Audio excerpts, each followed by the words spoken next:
Hi, I'm Alexander Nguyen. I'm a senior here at the University of Pittsburgh, an industrial engineering major, and here in the Air Force ROTC program, I'm the Cadet Wing Commander, meaning that I lead all the cadets here at the University of Pittsburgh. Being the Cadet Wing Commander here, it means I have two missions. The first mission is kind of the baseline mission of any officership program, and the fact of the matter is that every officer in the United States military must have at least a bachelor's degree from a college.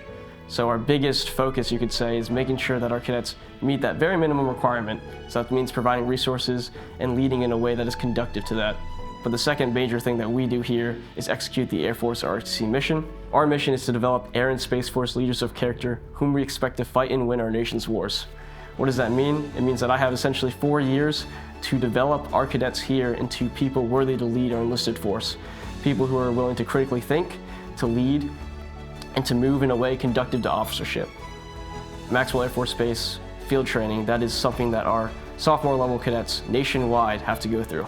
So I was in charge of exactly half of that, which is over 1,200 people. And my job down there was to evaluate their readiness to lead. I would work days that would start at 0400 and end at 2200. So my most memorable challenge from that was, in the Air Force we have something known as ad hoc, or kind of weather warning. If there is lightning spotted within 5 miles of your area, it's something called lightning in 5, and cadets, personnel, cannot move outdoors during that time because the risk of being struck by lightning is pretty high.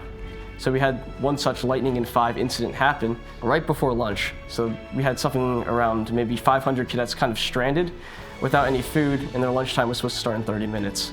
So that was a pretty big challenge. We're like, oh, what do? We don't have time to get buses out here. They're probably not gonna eat if we don't send something out quick. So what we had to do was organize with our logistics department to send out 500-something MREs to each of their locations, and just kind of working with the different teams to send out these things to make sure our cadets were getting fed was pretty memorable for me. But it kind of shows you that no matter at what level of leadership you're at, the most important thing is the consideration of the person, the consideration of the team. I recently received an assignment to the Air Force Institute of Technology to obtain my master's in engineering management. So I will be combining the skills I learned from Pitt in terms of the engineering curriculum with my skills as a leader, as a cadet, to effectively lead flights. At the end of my master's degree in 18 months, I will be assigned to a unit, and from day one, I'll be expected to lead our airmen in terms of engineer operations.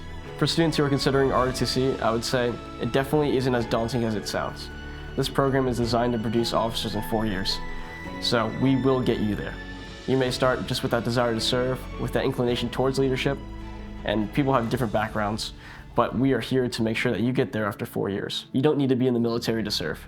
Service just means doing something, in my opinion, to benefit the greater good or your community.